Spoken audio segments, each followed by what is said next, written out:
오늘 본문이 들어있는 문단인 마태복음 1장 18절에서 25절은 예수 그리스도의 태어나심에 관한 말씀입니다. 이 부분에 대해서는 제가 여러 번 설교했습니다. 그래서 오늘 본문을 또 설교하고 싶었는데 그렇게 하는 것에 대해서 좀 망설이게 되었습니다. 같은 걸 일정 기간을 두고 반복하는 것이 바람직할까 이렇게 망설이게 되었습니다. 그러다가 용기를 낼 수 있는 계기가 있었습니다. 올해 우리가 모두 읽은 산상설교의 저자이신 로이드 존스 목사님이 쓰신 많은 책들을 쓰셨는데 그 중에 한 책을 보았습니다. 로이드 존스 목사님은 요한복음 3장 한 장에 대한 설교집을 내셨는데 번역 원서로 402쪽입니다. 요한복음 3장 한 장에 대한 설교를 1966년 1월 9일부터 7월 10일까지 24번 하셨습니다. 그중 요한복음 3장 8절 바람이 임의로 불매 내가 그 소리를 들어도 어디서 오며 어디로 가는지 알지 못하나니 성령으로 난 사람은 다 이러하니라. 이 한 구절에 대해서 12번을 설교하셨습니다. 요한복음 3장 30절 그는 흥하여야 하겠고 나는 쇠하여야 하리라. 이 말씀에 대해서만 8번이나 설교하셨습니다. 물론 저는 그 목사님처럼 깊이 설교할 수 있는 능력이 없어서 그렇게 하고 싶어도 못합니다. 어쨌든 성탄절이 가까웠으므로 성탄의 의미를 잘 살펴보기 위해서 오늘 본문인 마태복음 1장 21에서 23절을 집중적으로 살펴보는 것도 바람직하겠다. 이렇게 생각해서 원고를 좀 새롭게 작성해서 설교할 용기를 내게 되었습니다. 오늘 본문에서 우리는 다음과 같이 두 가지만 생각해 보려고 합니다. 첫째, 강생의 목적. 둘째, 강생의 의미. 첫째입니다. 강생의 목적. 강생이란 말이 어린이들에게는 좀 어려울 것 같아서 그 뜻을 설명합니다. 강생에서 강은 내려왔다. 승강기처럼 강, 내려왔다는 뜻입니다. 생은 태어났다는 뜻입니다. 예수님께서는 하나님의 아들이신데 사람으로 태어나시려고 하늘에서 내려오셔서 태어나셨습니다. 그래서 예수님의 태어나심을 특별히 강생이라고 하는 겁니다. 그럼 성탄절이라고 그러는데 성탄은 무슨 뜻일까? 성탄이라는 말의 뜻은 왕이나 성인이 태어났다는 의미입니다. 그럼 예수님은 왕으로 태어나셨을까요? 그저 존경할 만한 성인으로 태어나셨을까요? 정확한 대답을 우리가 한 군데서 얻을 수 있겠습니다. 우선 동방에서 온 박사들이 헤롯 왕에게 가서 한 말에서 그 답을 쉽게 찾을 수 있습니다. 그들이 뭐라고 물었습니까? 유대인의 왕으로 나신 이가 어디 계시냐? 우리가 동방에서 그의 별을 보고 경배하러 왔노라 이렇게 말했습니다. 이처럼 예수님께서는 비록 궁궐에서 태어나신 것이 아니라 마구간에서 태어나셨지만 그분은 왕으로 태어나셨습니다. 그래서 우리는 예수님의 태어나심을 가리켜 생일 안 그리고 성탄 이렇게 말하는 것입니다. 그럼 이제 예수님께서 강생하신 목적이 무엇인지를 알아보겠습니다. 20절과 21절은 아주 심각하게 고민하던 청년 요셉에게 천사가 나타나서 한 말씀입니다. 이 가운데서 21절 말씀은 보면 예수님께서 강생하신 목적이 무엇인지 우리가 알 수 있습니다. 천사는 자신이 생각하거나 지어낸 말을 하는 것이 아닙니다. 천사는 심부름을 시키신 분이 전하라고 주신 그 말씀을 전하는 자입니다. 따라서 요셉은 천사를 통해서 하나님의 말씀을 듣고 있는 것입니다. 그럼 하나님께서 보내신 천사는 어떤 사실을 알려주었습니까? 천사는 마리아에게 임신된 아기가 어떤 분인지를 알려주고 있습니다. 바꿔 말하자면 이 아기가 누구며 어떤 목적을 갖고 태어날지를 알려줍니다. 그리고 요셉이 이 아이와 연관해서 어떤 일을 해야 할지를 알려줍니다. 21절 먼저 봅니다. 이제 때가 이르면 마리아는 아들을 낳게 될 것입니다. 그러면 요셉은 그 아기 이름을 다르게 지으면 안 됩니다. 예수라고 지어야 합니다. 예수라는 이름의 뜻은 간단히 말하면 구원입니다. 구원. 하지만 정확히 말하면 이 말은 히브리 말로 여호와께서 구원하신다 하는 낱말을 그대로 옮겨 놓은 겁니다. 어째서 하나님께서는 천사를 통해서 요셉에게 태어날 아기 이름을 예수라고 지으라고 하셨을까? 그래야만 하는 이유는 그 이름 속에 그 아기가 장차 행할 모든 일의 의미를 담고 있기 때문이었습니다.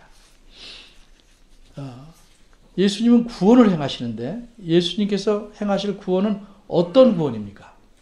천사의 말씀에서 드러납니다. 21절 하반전 말씀은 사실 유대인들이 듣는다면 매우 충격적입니다. 왜냐하면 구약 성경에서 말하는 장차 있게 될 구원은 한마디로 여호와 하나님께서 자기, 즉 하나님의 백성을 구원할 것이다 하는 말씀이었습니다. 그런데 21절은 무슨 뜻입니까? 그가, 즉 예수님께서 자기, 즉 예수님의 백성을 구원하실 것이라고 말씀합니다. 구약에서는 여호와 하나님께서 하나님의 백성을 구원한다고 그랬는데 이 말씀을 보면 예수님이 예수님의 백성, 자기 백성을 구원하실 거라고 말합니다. 이 모순을 우리는 어떻게 이해해야 되겠습니까? 그 다음 구절인 22절이 이 모순의 해답을 알려줍니다. 어떻게 해결할지를 답을 알려줍니다. 이 모든 일이 된 것은 주, 즉 하나님께서 이렇게 하신 말씀을 이루려 하심이니. 왜 구약에서는 하나님께서 하나님의 백성을 구원하실 거 했는데 신약에 오면 이 천사가 한 말에 의하면 예수님이 자기 백성을 구원할 거라고 했는가? 이것은 하나님께서 이사야 선지자로 하신 말씀을 이루려 하는 것이다. 따라서 우리가 내릴 수 있는 결론은 이렇습니다. 구약 성경에서 말씀한 구원, 그리고 21절 하반절에서 말씀한 구원은 같은 것이다 하는 겁니다. 그러니까 우리가 등식으로 말하면 이렇습니다. 구약에서 말한 여호와 하나님이라고 말한 것은 예수님이시다.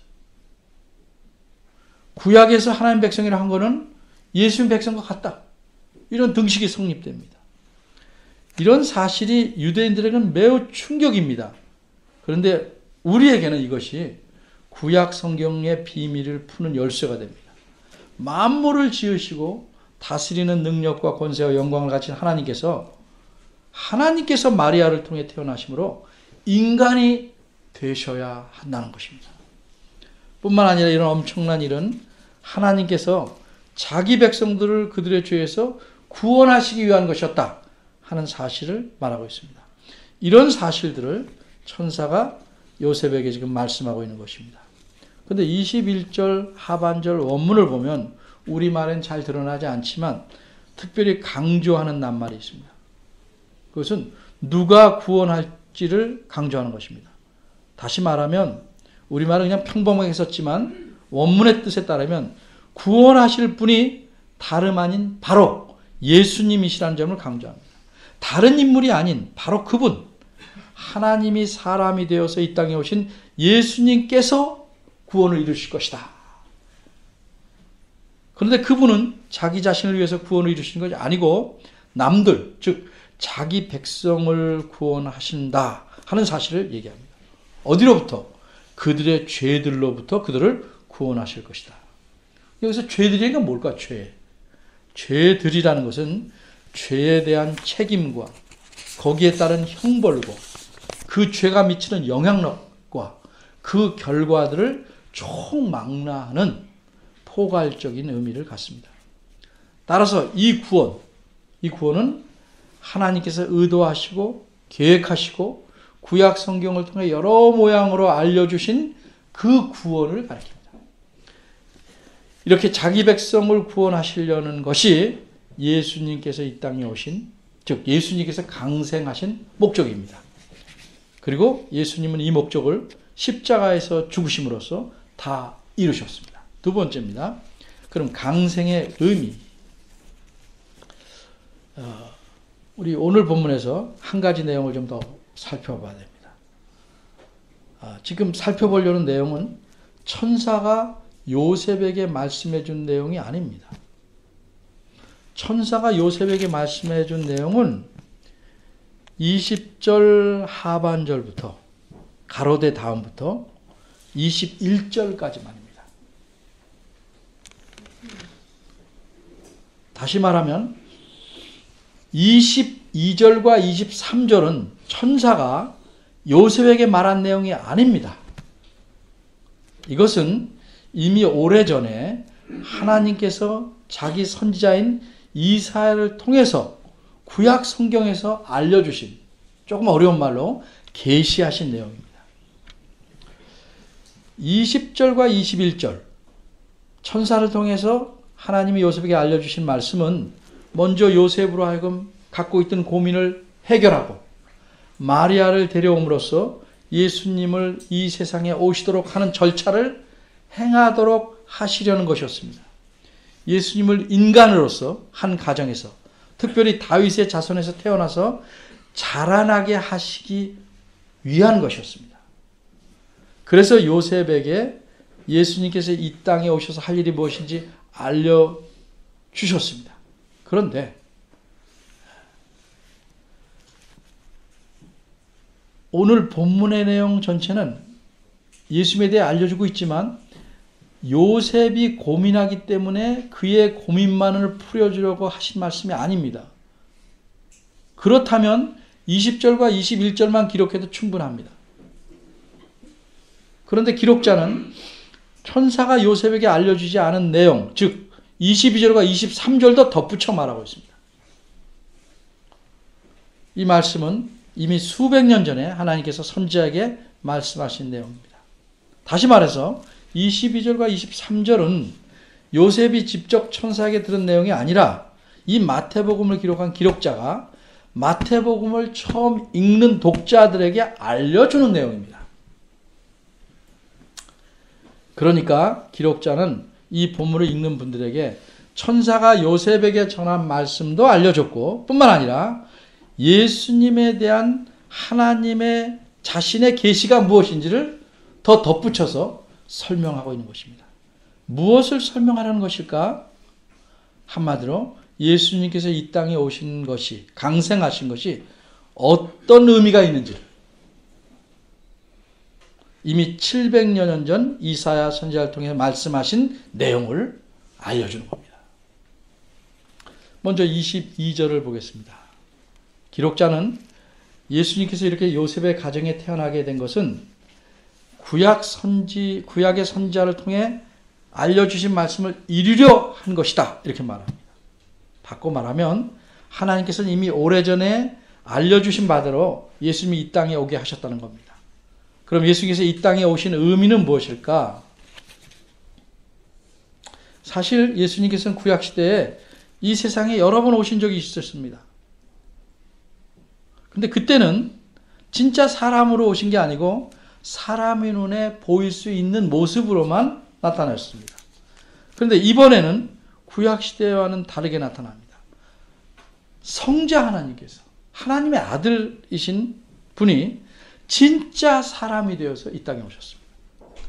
진짜 사람이 되어야 하는 이유는 자기 백성인 사람들을 구원하기 위해서였습니다. 그래서 성자 하나님은 마리아의 몸을 통해서 아기로 태어나시고 예수라는 이름을 갖게 되신 것입니다. 근데 이렇게 여인의 몸에서 아기가 태어나면 정말 사람인데, 그런데도 예수님이 여전히 하나님이신가?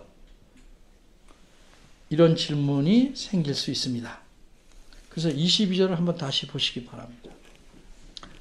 기록자는 말하기를 이 모든 일이 된 것은 즉 하나님께서 선지자로 하신 말씀을 이루려 하심이라. 이렇게 말하면서 기록자는 23절에서 선지자가 이사야에게 한 말씀, 이사야 7장 14절을 소개합니다. 특히 23절의 뒷부분을 보시기 바랍니다. 그의 이름을 임마누엘이라 하리라. 그리고 이 마태복음을 기록한 기록자는 임마누엘의 뜻이 뭔지 알려줍니다. 그 뜻이 뭐라고요? 하나님이 우리와 함께 계시다 하는 뜻이라고 말합니다. 이 사실에서 우리가 알 수 있는 건 무엇입니까? 예수님이 이 땅에 오신 것을 하나님이 우리와 함께 계시다라고 설명했으니까 예수님은 누구시다? 하나님이시다 하는 사실을 말하는 겁니다. 따라서 예수님은 온전히 마리아를 통해서 났으니까 온전히 사람이시며 그래도 여전히 동시에 온전한 하나님이시다라는 겁니다. 엄밀히 말해서 예수님은 우리들처럼 완전한 사람으로 태어나셨지만 하늘에서 내려오셔서 강생하셔서 사람으로 탄생하신 겁니다. 그러니까 예수님께 이 땅에 오신 것은 신이신 하나님께서 사람으로 강생하신 것입니다. 그럼 어째서 본질상 신이신 성자 하나님께서 사람으로 강생하셨는가? 자기 백성을 저희 죄들, 즉 모든 죄에서 구원하시기 위해서입니다. 그럼 이렇게 구원하시기만 하면 모든 게 다 끝날까? 아닙니다. 예수님은 자기 백성을 구원하시기 후에 그들과 함께 계셨습니다. 어째서 그래야만 하셨는지 제가 뒤에서 설명할 출애굽기에 대한 이야기를 자세히 들어보시기 바랍니다. 일단 예수님께서 이 땅에 오셔서 우리와 함께 계신 제자들과 함께 계셨던 이유에 대해서 좀 생각해 보겠습니다. 본문인 23절을 설명합니다. 23절에 기록된 그 예언의 말씀은 두 가지 내용을 갖고 있습니다. 하나는 태어날 아기가 처녀가 낳을 아이라는 겁니다. 바꿔 말하면 이 아기는 모든 인간의 아기처럼 남자와 여자가 관계를 맺어서 태어날 아기가 아니라는 사실입니다. 여자에게서 태어나기에 사람인 것은 확실하지만 처녀에게서 태어나기에 다른 아이들과는 다른 방법으로 잉태되었다는 사실입니다. 또 한 가지 알려주는 내용은 근데 그 아기의 이름이 임마누엘이라 하려는 겁니다. 그런데 21절을 보면 이 아기의 이름은 예수라고 하라고 이미 말씀했습니다. 그런데 어때서 여기서는 아기 이름이 임마누엘이라고 합니까? 이게 어떤 일입니까? 그 이름은 임마누엘이라 하랴. 이걸 원문대로 보자면, 직역하면 그들이 그의 이름을 임마누엘이라 부를 것이다. 이렇게 직역이 되었다. 그들이 그의 이름을 임마누엘이라 부를 것이다. 이 뜻은 그들, 즉 사람들이, 구체적으로 말하면 그분의 백성들이 예수님을 임마누엘로 이해하게 될 것이다. 이런 뜻입니다. 다시 말해서 주님의 백성들이 예수님께서 인간으로 오신 하나님인 줄 알고 그렇게 존귀하신 하나님께서 이 땅에서 자기들과 더불어 살아감을 보고 어떻게 이해한다? 아, 하나님이 우리와 함께 계시다. 이렇게 장차 이해하게 될 것이다. 이런 뜻입니다. 그런데 23절 후반절에 있는 번역에서 알 수 있듯이 하나님이 우리와 함께 계시다. 이게 문장인데 히브리어는 딱 한 단어입니다. 임마누엘. 다시 표현하자면 주님의 백성들은 예수님이 누구시며 자신들과 어떤 관계가 있는지를 분명히 알게 될 것이다 하는 의미입니다. 비록 주님의 백성이 아닌 자들은 예수님을 임마누엘로 알지 못한다 할지라도 주님의 백성들은 예수님을 임마누엘로 명백히 알게 된다는 것입니다. 예수님을 임마누엘, 우리와 함께 있는 분이다. 이런 인식이 있느냐 없느냐, 이것이 그 사람이 주님의 백성인가 아닌가를 구분짓는 기준입니다.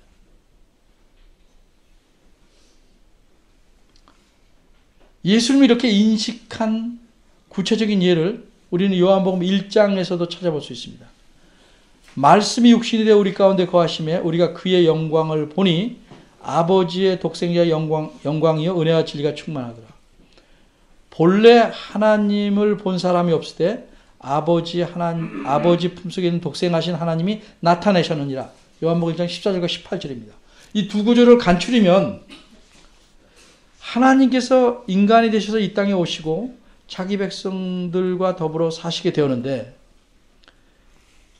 이렇게 살다 보니까 예수님의 제자들이, 예수님의 백성들이 이렇게 하나님이 인간이 돼서 오신 분이 예수님이고 이분이 우리가 눈으로 볼 수 있는 하나님이시구나를 알게 됐다는 것입니다. 그럼 여기서 한번 질문해 봅시다.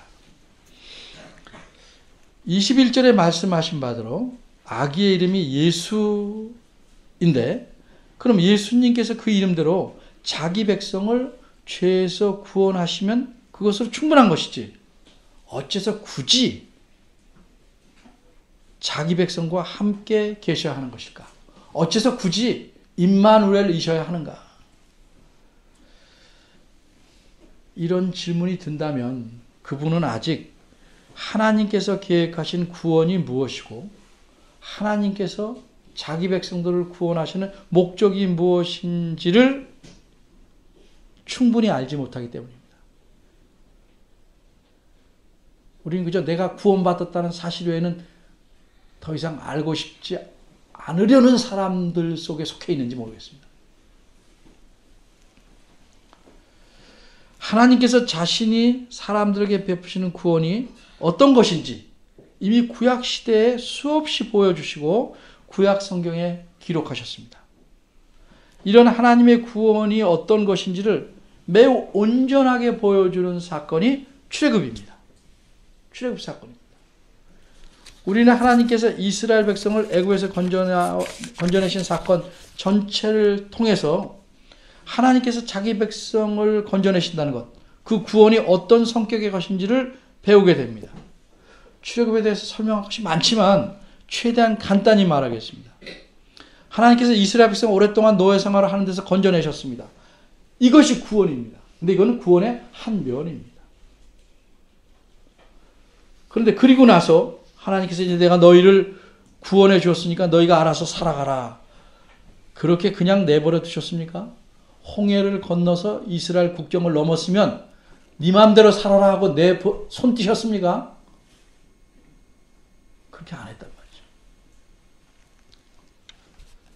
그냥 내버려 두신 것이 아니고 그들에게 매우 비옥한 최고의 땅을 주시고 그들을 그것으로 인도해 가십니다. 그리고 그 과정 속에서 하나님은 이스라엘 백성에게 왜 하나님이 너희를 구원해야 하시는지, 어떻게 구원하시는지 설명하시고 그들과 중요한 의식을 치르십니다.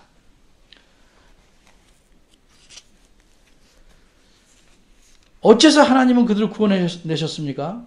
그 의식 속에서 드러나는데 한마디로 단순히 그들을 어려운 데서 건져내는 것뿐이 아니고 하나님께서 그들의 하나님 되셔서 그들과 함께 계시기 위함이었습니다.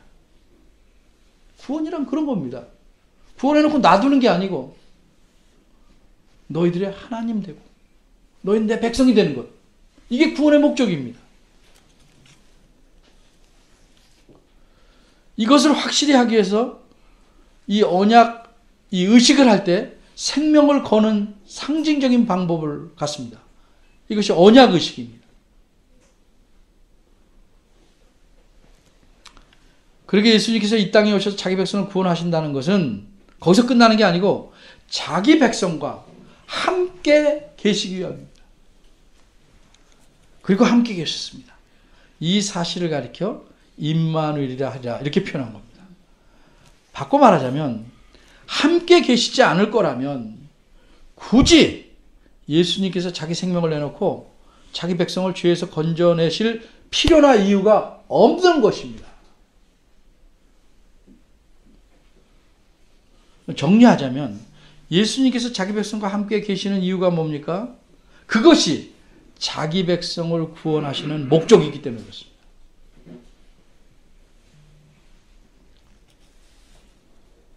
그리고 함께 구원받은 자들이 예수님과 함께 계시기 때문에 그분 앞에서 사는 것이고 그분 앞에서 사는 사람답게 행동해야 하는 것입니다. 예수님께서 함께 계심이라는 건 어떤 의미일까? 조금 더 생각해 봅니다. 이 말은 그저 예수님이 함께만 계신다는 뜻일까? 마치 집에 귀한 손님이 오시면 가만히 앉아서 대접을 받는 것처럼 손님이 가만히 그렇게 예수님이 계시는 것일까? 예수님께서 함께 계시는 게 어떤 것인지 예수님은 이 땅에 사시면서 몸소 보여줬습니다. 자신의 행동과 가르침을 통해서 보여주셨습니다. 어떻게 하셨습니까? 예를 들면 아픈 자를 고치시고 눈먼 자를 보게 하시고 벙어리가 말하게 하시고 저는 자를 기뻐 뛰게 하시고 귀신 들린 자에게서 귀신을 쫓아내시고 배고픈 자를 먹이시고 죽은 자를 살리셨습니다. 왜 이렇게 하셨습니까? 이것이 구약 성경에서 말씀하신 구원이고 구원이란 사람의 죄들만 아니라 그것으로 인해서 얽매인 모든 결과들에서 건져내시는 것이기 때문에 그렇습니다. 이런 것이 구원임을 드러내시기 위해서 예수님은 자기 백성과 함께 하시면서 구원의 복들을 베풀어 주신 겁니다. 이처럼 예수님께서 함께 계신다는 건 그저 가만히 계시는 걸 의미하지 않습니다. 하나님의 은혜로 구원 얻은 자들이 구원의 복을 베푸신다는 걸 의미합니다. 이 땅에 살면서 우리가 이런 복을 누려야 합니다. 왜 못 누릴까요? 그래서 예수님은 하나님 말씀을 가르치시고 인간의 모든 삶을 돌아보시고 보듬어 주신 겁니다. 이렇게 가르쳐 주시고 행하신 것을 기록하신 것이 복음서입니다. 마태, 마가, 누가, 요한 복음서입니다. 마태복음도 역시 마찬가지입니다. 그런데 문제는 예수님은 이 땅에 계속해서 계시지 않고 하늘로 가십니다. 부활하신 뒤에 하늘로 올라가셨습니다. 그럼 더 이상 예수님께서는 자기 백성과 함께 하시지 않은 것일까? 그렇지 않습니다. 예수님께서 하신 말씀을 들어봅니다. 예수님께서 하늘로 올라가시기 전에 하신 말씀입니다. 이 마지막 말씀은 이 마태복음 28장 18절에서 20절까지 세 구절에 나와 있는데 이 중에 20절 뒷부분을 보겠습니다. 볼지어다 내가 세상 끝날까지 너희와 항상 함께 있으리라.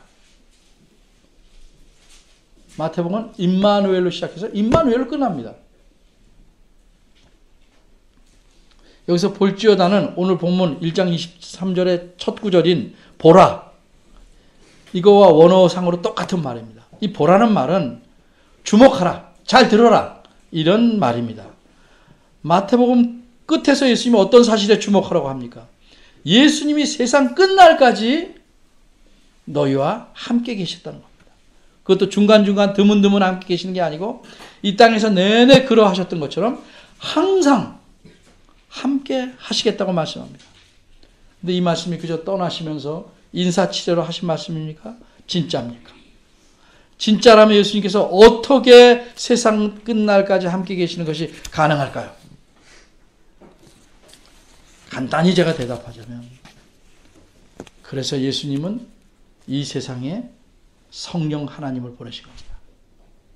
그래서 성령 하나님께서 우리 안에 계셔서 우리 삶을 지도하시고 하나님 말씀을 깨닫게 하시고 우리의 아픔과 고통을 위로하시고 우리를 돌보시고 우리를 선한 손길로 인도하시는 겁니다.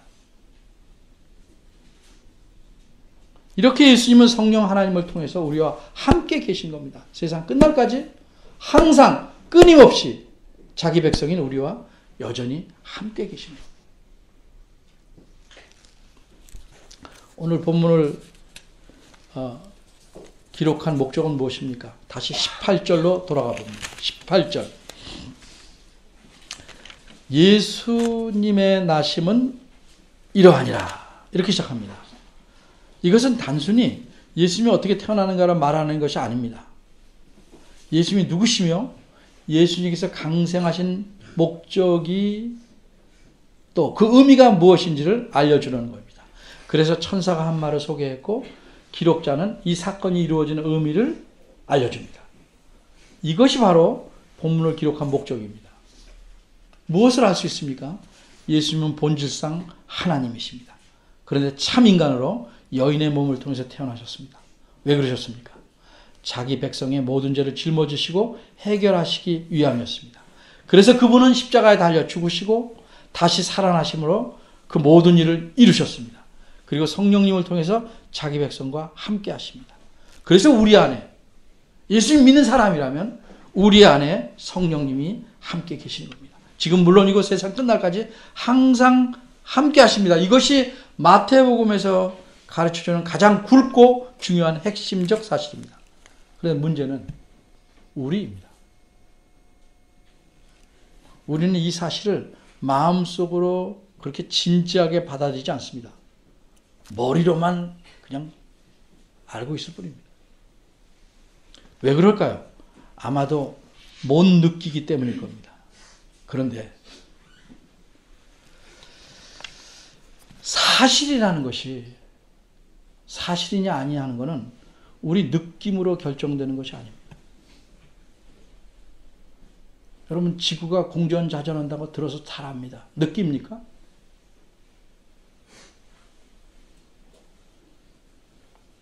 아주 조용히 들으면 지구가 살살 도는 소리 들어봤습니까? 근데 그 사실을 믿으니까 어떻게 삽니까? 지구가 빨리 돌아서 내가 뒤집혀질까 봐 걱정하는 사람 봤어요?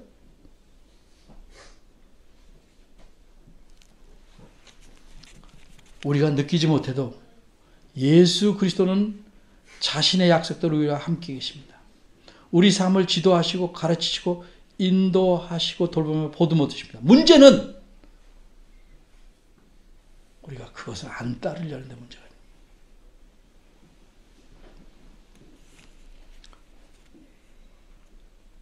그렇게 예수님께서 하시기 때문에 우리가 알든 모르든 느끼든 느끼지 못하든 이렇게 살아갈 수 있는 겁니다.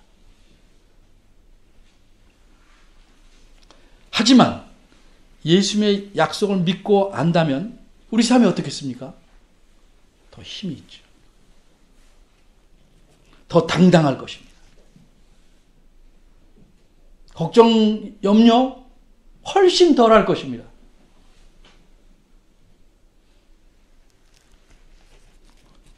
그리고 하나님을 이런 은혜, 이런 사랑을 베푸시는 하나님을 더 경외할 수 있을 것입니다. 하나님 말씀을 배우고 공부하면 아는 만큼 보인다고 하나님께서 함께 하심을, 예수님께서 함께 하심을, 성령께서 함께 하심을 더욱 뚜렷하게 마음의 눈으로 볼 수 있습니다. 여러분 성경이 하나님 말씀인 줄 믿습니까? 그렇다면 예수님께서 약속하신 말씀을 믿어야 합니다. 그래야 우리 모두가 예수님께서 함께 계시는 삶을 좀 더 생생하게 맛보며 살 수 있는 것입니다. 평소에는 믿어요. 제가 늘 하죠. 결정적인 데는 안 믿습니다.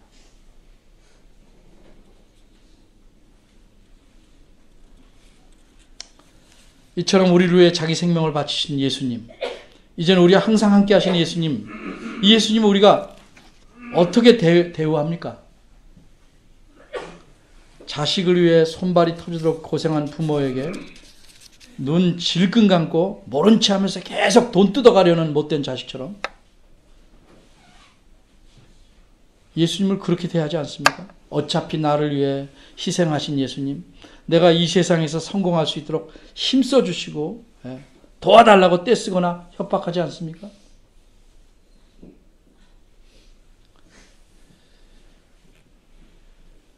여러분 바꿔 생각하십시오. 우리가 예수님을 위해서 내가 희생한다고 말할 만한 것이 있습니까?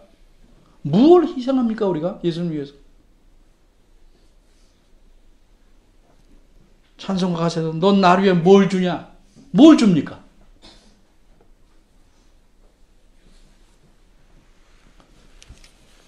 예수님 때문에 우리가 어떤 고난이나 고통을 겪어보았습니까? 이 평안한 나라에서 살기에 그런 기회가 거의 없습니다.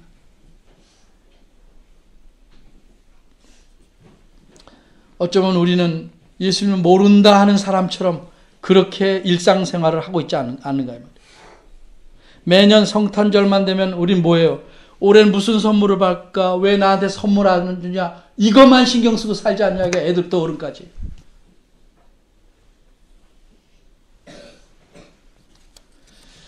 그것만 생각할 게 아니고 예수님 위해서 내가 무엇을 더 놓아야 할지, 예수님의 사랑을 남에게 어떻게 전해야 할지, 뭐 그런 거 좀 더 많이 생각하면 뭐 머리에 합선이 생길까요? 우리와 늘 함께 하신 예수님 앞에서 우리가 어떻게 살아야 할지 좀 깊이 생각하는 그런 성탄절이 됐으면 좋겠습니다. 예수님이 크게 기뻐하실 수 있도록 살아가면 참 좋겠습니다. 기도하겠습니다. 우리에게 자신의 아들까지도 내어주신 하나님, 이런 하나님의 크고 놀라운 은혜에 감사합니다. 하지만 우리 삶을 보면 감사한다는 것이 입에 발린 소리 같을 때가 너무 많습니다.